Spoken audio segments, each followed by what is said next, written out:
নমস্কার বন্ধুরা, simple life with প্রতিমা অন্য একটি ব্লগে স্বাগতম জানাচ্ছি। আশা করি তোমরা সবাই ভালো আছো, আমিও ভালো আছি।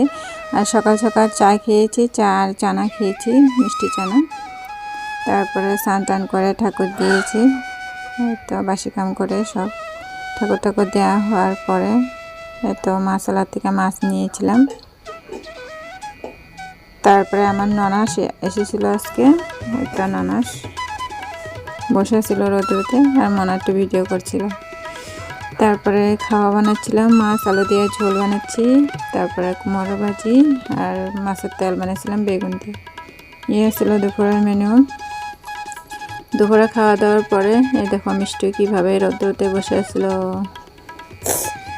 এই দেখো। আর মনা ভিডিও করছিল।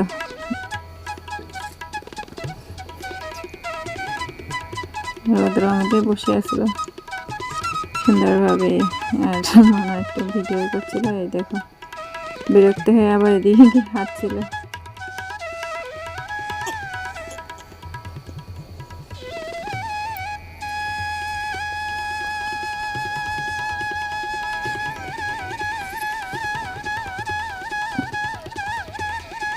আর মিষ্টি মনে একটা চমৎকার জায়গা মনে হয়। আমরা স্কুলে চাইলে আবার সময় হলে গেটের সামনে বসে থাকে, ও কিভাবে জানতে পারে ভগবান জানে।